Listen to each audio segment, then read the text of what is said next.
보실 성경 말씀은 요한복음 6장 69절입니다. 우리가 주는 하나님의 거룩하신 자이신 줄 믿고 알아삼나이다. 아멘. 예수께서 오병이어의 기적을 행하시니 많은 사람들이 찾아왔습니다.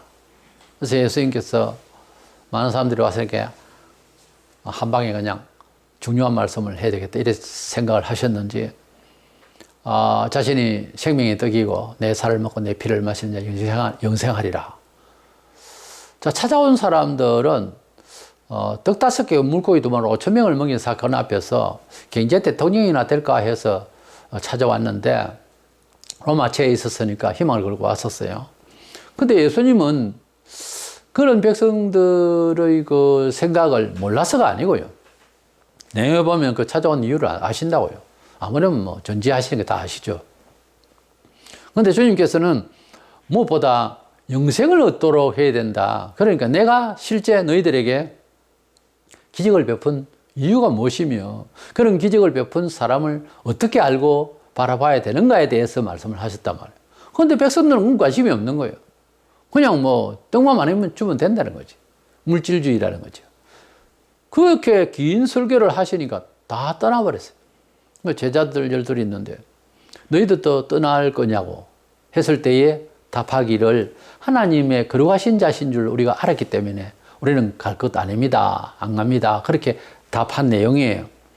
우리가 예수님을 믿는다라고 하는 것은 예수님이 누구인지를 알고 믿는 거죠.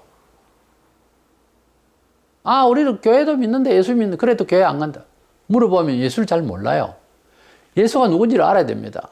하나님의 아들로 우리 죄를 위하여 십자가에 돌아가신 분이에요.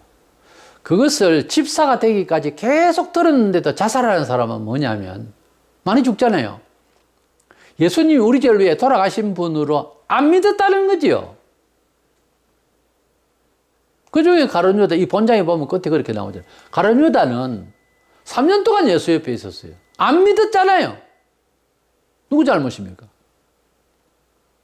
가룟 유다가 예수님에 대해서 누구보다도 더 머리가 좋아가지고 잘 알아 챙길 수 있도록 그렇게 되어 있는 사람이에요. 눈치 빠른 사람이에요. 그런데 안 믿어졌어요. 예수님이 나의 죄를 위하여 돌아가실 분이고 죄를 용서하시려고 오신 희생제물이다. 이거를 몰랐던 거예요.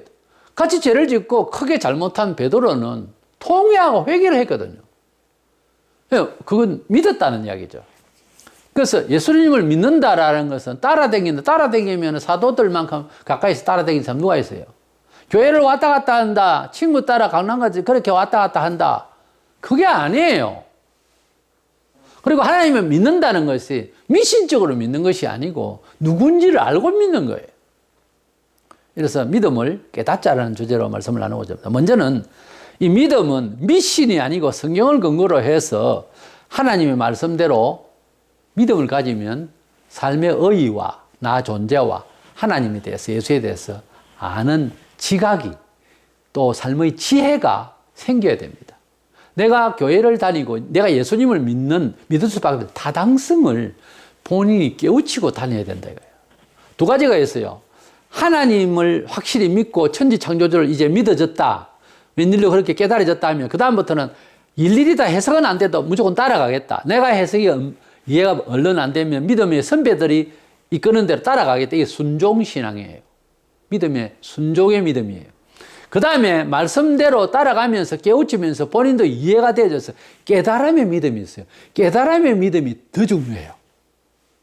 순종의 믿음은 행동하면 좋아지는데 순종의 믿음은 나중에 약간 하면 억지가 될 수 있어요. 그러나 깨달음의 믿음은 믿음과 깨달음이 동시에 작용하면 자기 지식이 되니까 뻔히 보고도 행동을 안 할 수가 없는 그런 시험대에 오를 수 있다 이 말이에요. 그러나 순종이라고 하는 그 사람이 없으면은 그 말에 생각 안 나면은 순종을 못 하잖아요. 그렇습니다. 교회 안에는 미신적으로 예수를 믿는 사람이 허다해요.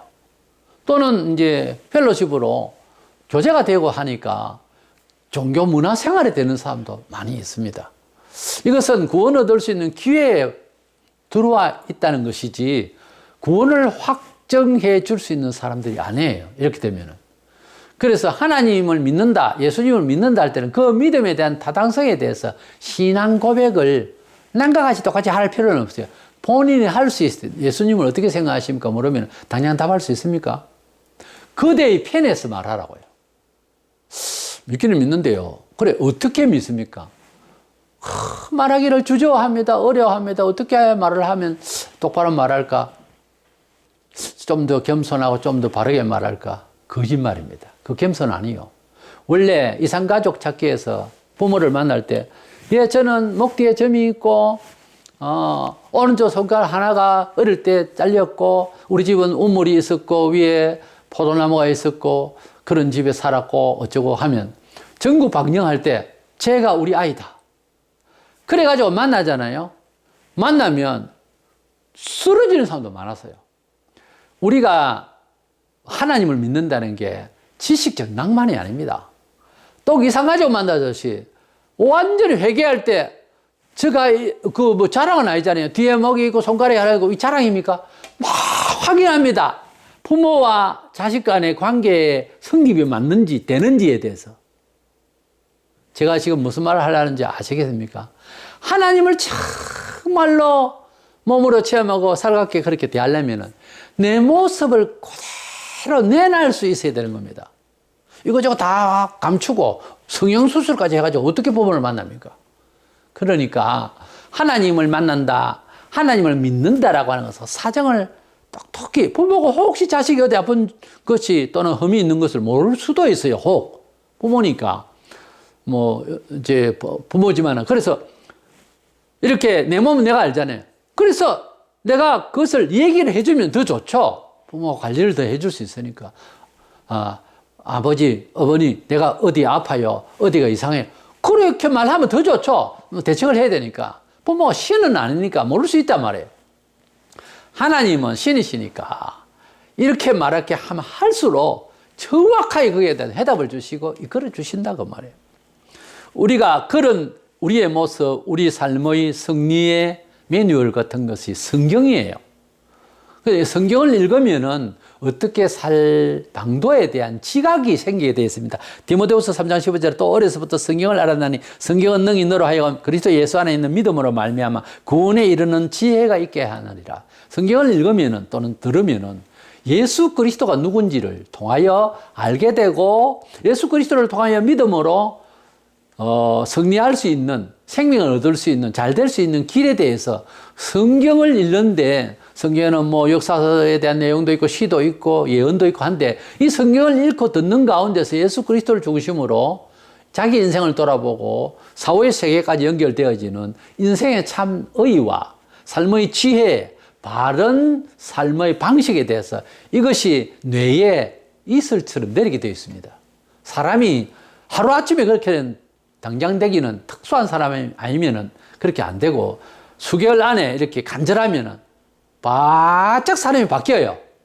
압축해서 사람이 확 바뀝니다. 예수 믿는 게 한 10년 밑에 더 잘 되고 세상의 경험이 그렇지. 특수 분야의 노래나 함이 그렇지. 예수를 어떻게 아는 것은 그래 오래 안 갑니다. 제가 알기로는 예수님을 진정 믿고 중생 거듭나고 하면 사람이 약 몇 개월 동안 풀로 돌아가게, 정신적으로 풀로 돌아가게 되어 있습니다. 그래서 확 바뀌어버려요, 이게. 모든 관측에 세세하게는 능력까지 다 체험하지를 못해도 완전 사람의 아웃라인이 본질적으로 모형이 확 바뀌어 들어가요. 완전 돌아버려요. 180도로 바뀌어버립니다. 그래서 검은색이 죄된 내가 아주 백색의 우윳빛에 푹 당겨서 그게 아주 좋은 그런 기름에 아주 당겨서 아주 두꺼운 베인트로 싹 바뀌어가지고서 하얗게 돼버렸듯이 사람이 그 영혼이 완전히 예수의 피로 완전히 바뀌어요. 그러니까 사고방식이 전에는 대체하는 것이 공덕을 쌓아야 구원받는다든지 종교의 1차적으로 생각하는 도덕심이 아니고 그것마저도 그거는 답이 아니라는 사실을 깨우쳐요. 그래가지고 완전히 바뀌어서 뒤집어지면은 자연 입에서 찬송이 나오고 미소가 떠나지 아니하고 오만 사람 다 예수 믿으세요. 좋습니다. 뭐가 좋은데? 두란 사람 그렇게 봐. 그래도 계속 찬송하고 사람이 가만히 앉아 있을 수가 없어요. 보통 우리가 그것을 은혜 받았을 때 붕붕 뜬다 그러죠. 그런 체험이 없어요. 한 번도 없었어요. 그런 체험은 3원을 하고요. 그게 안 되면 계속해서 이게 예수 믿고의 즐거움과 행복이 때마다 뭐 분위기 때 그렇지 계속해서 되기 어렵습니다. 정말 신적 계시를 받은 구약의 선지자들 보면요. 못 살아도 아파도 심지어 자식이 죽고 집안이 낭패가 나도 욥 같은 경우에 하나님 참여하는 걸 안 잊어버려요. 하나님의 영이 임하면은 요동치를 안 해요. 모든 게 많고 적음의 수와 양에 있지 않아요. 크고 작음에 있지 않아요. 그래서 하나님께서 영을 딱 붙들어 주시면 이렇게 빠져있는 거 달랑 들어주시면 일단 살았다 이거지. 물에 빠진 자를 건져줬으니까. 세이브한다는 구원이라는 모세가 건진다는 말에 물에서 건진다는 이 건진다는 말이 구원인데요. 일단 건져졌을 때 떠내려가는 사람을 상대로 찾아보면 지금 돈도 없고 아무것도 없고 다 잃어버려 물에 떠내려가도 살았다 이거죠. 그런 심정하고 같아요. 그랬어요? 예수 믿고? 그러면 당신은 분명히 구원받은 사람이에요. 구원받은 사람은 나중에 좀 흩어지고 그럴 수도 있는데 그런 체험, 그런 구원의 확신은, 느낌, 경험은 배워야 합니다. 그것이 안 돼 있으면 진행하는데 어려움이 많아요. 그러니까 그 날을 잡아가지고 간절히 주님을 삼아 한번 해보세요. 어차피 평생 믿을 예수인데 날 잡아서 주님 앞에 시간이 없습니까? 그러면 하루에 1시간이다, 30분이다, 10분이다 적어도 매일 연결해서 하나님 이 달에는 하루에 10분씩 한 달에 300분을 5시간이 5, 30. 그러니까 간절하겠다. 작정을 내서 시간을 지키고 하세요. 그러면 어느 시가 되면 주님께서 뭘 구하느냐? 내가 여기 있다. 분명히 당신의 마음속에 찾아오게 되어 있어요. 그 경험은 일단 한 번은 해야 돼요. 그걸 하고 그 다음 주의 뜻대로 교회 일에 봉사하는 그렇게 순서가 돼야지. 이거 뭐 체험도 없고 은혜도 없는 사람이 집사역, 권사역, 장로라고 있으니 이게 문제가 생기는 거예요. 본인도 답답한 거예요. 요한복음 17장 3절에 영생은 곧 유일하신 참 하나님과 그가 보내신 자 예수 그리스도를 아는 것이니이다. 하나님과 예수님을 모르고 하나님을 믿는다는 건 거짓말이에요. 하나님을 믿으면 예수도 알고 하나님도 압니다. 왜? 영생을 믿는다고 하는 것은 영원히 사는 존재 하나님과 예수. 지금 현재 우리가 생명의 하나님, 생명의 예수 외에 영원히 사는 것 존재가 누가 있습니까? 그래서 하나님과 예수님에 대해서 깨달아야 영생도 얻은 겁니다. 그러니까 하나님과 예수에 대해서 모르면 성경을 통해서 아멘하고 받아들일 수 있는 마음 준비를 하고 배워야 됩니다. 듣지도 아니하고 알지도 못하고 믿는다. 그거는 종교성이에요. 일반적인 종교성이에요. 그것까지 구원받는 게 아닙니다. 뭘 확신한다고 다 되는 게 아니에요. 성경에 그랬는지 똑같은 일인데도 성경에는 그러지 마라 하는 일이 있는지 잘 봐야 되는 거예요. 이래서 믿음은 미신이 아니고 성경의 근거를 가지고 지각이 동원된다. 그래야 완벽한 신앙이 된다. 두 번째로는 우리가 그런 지각을 받고 지혜를 받으려면 어찌해야 되냐면은 말씀을 따라서 행해 봐야 돼요. 실천해오고 부닥치 보면은 알게 됩니다. 삶의 지혜라고 하는 것이 경험이 되어지지 않으면은 알 수 없는 게 있어요. 가령 부모의 심정을 젊을 때 아느냐? 모릅니다. 시집장가 가서 아이를 낳고 출가까지 다 시켜보니까 제대로 부모의 심정을 알겠더라고요. 그러니까 부모의 심정을 처녀총각으로서 안다 싶어도 아니에요. 모릅니다. 10살배기도 장가 가면은 남편 노릇을 한다 하지 않습니까? 그러나 50, 60이 돼도 결혼하지 않으면은 애기 같은 것이요. 늘 따라다닙니다. 그래서 저는 신부나 또는 스님이나 이런 사람들은 가정 이야기 할 자격이 없다고 생각해요. 내가 가정을 가지고 자식을 낳고 살아봐야 공감대를 이루잖아요. 옆에서 보고 그러니까 그래 보이더라는가 하고 아무리 좋은 이야기를 하고 그러니까 장가도 안 가본 스님한테 인생을 가족 관계 이야기를 하는 이런 프로그램들이 있던데 그건 난 안 맞는 이야기라고 봐요. 어른이 그러니 해도 그거 가지고 해결이 되느냐? 왜? 본인의 심정이 진정성이 없는데 보고 들은 바를 전해줄 뿐이지 그거 어떻게 상담할 자격이 있습니까? 본인이 결혼생활 안 해봤는데 말이 안 되는 이야기예요.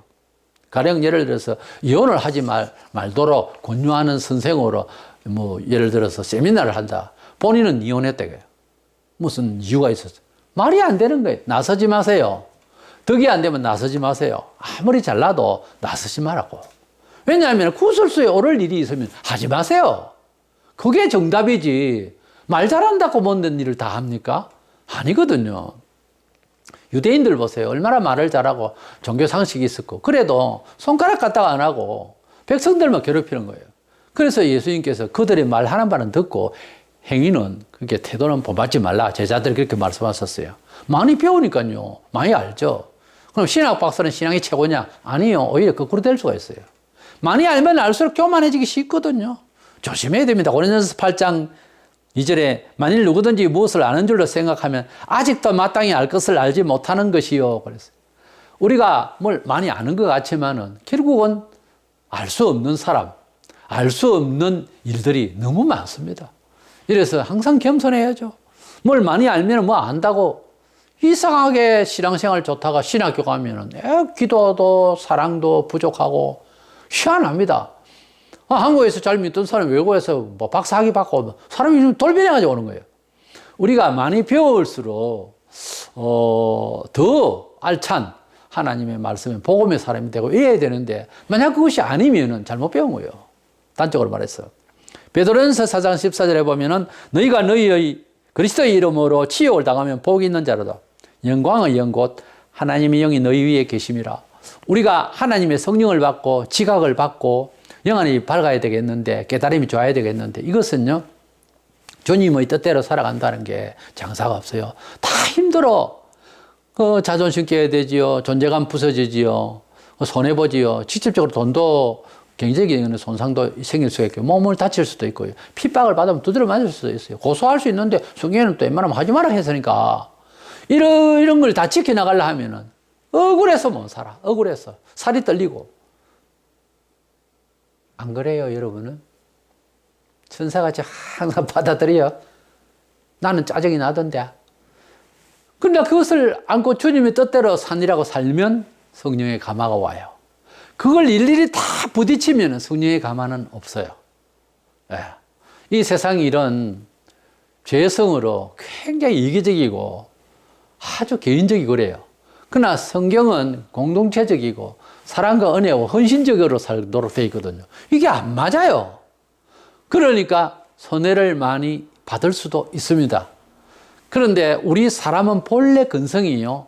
세속적으로 알맞는 것이 아니고 하나님의 뜻에 알맞도록 만들어졌어요, 이게. 근데 이게 세속화되어 있는 것 뿐이지 품성은 바뀔 수 있습니다. 우리 영혼이 너무 존귀하기 때문에 존귀하신 하나님의 음성대로 살면 더 고상하게 더 잘 되도록 되어 있습니다, 이게 원리가. 그러니까 잘 싸워서 자기와 잘 싸워서 십자가 정신으로 잘 나가면은 성령께서 감화 감동의 시간이 오더라는 거예요. 그래서 우리 인생사에도 부모가 되어보니까 부모를 알듯이 경험되지 않으면은 성경이 주석이 해석이 안 되는 그런 구절이 참 많아요.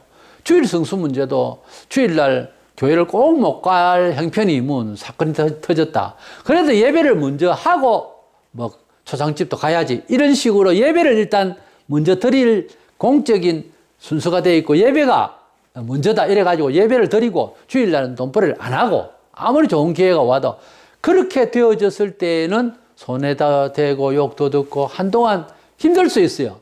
그러나 먼저는 하나님께 돈이든지 시간이든지 뜻대로 하니라고 하면 나중에 제일 큰 중요한 것은 성령께서 큰 감화를 주셔서 깨달음, 구원의 지혜가 여러 행편의 시너지로 좋아져요, 사람이. 예, 좋아집니다. 이래서 그런 약이 있으면 좋겠네요. 소화제라고 하나 먹었는데 심장도 좋아지고 이러면 좋겠는데 세상 거는 하나 좋아지면 하나 나쁘거든요. 방법이라는 게 별로 없어요. 그러나 하나님은 한 가지를 고친다고 십자가 정신으로 졌는데요. 다른 것도 고쳐져요. 희한해요. 그렇게 세상하고 이건 뭐 게임이 안 되는 거죠. 그래서 하나님의 뜻대로 잘 살아서 성령 감화 받아서 지각이 있는 신자 생활을 하자는 거예요. 막 입만 가지고 종교 운동만 하지 말고 지각이 있고 처신을 잘 할 수 있는, 그래서 사회에서 볼 때에도 선망의 대상이 될 수 있는 어떤 삶의 모델이 될 수 있는 이런 쪽으로 갈 수 있도록 성령께서 역사하도록 우리 자신을 죽여서 십자가를 잘 져서 성령이 충만한 삶으로 승리하는 저와 여러분 되시기를 축원합니다.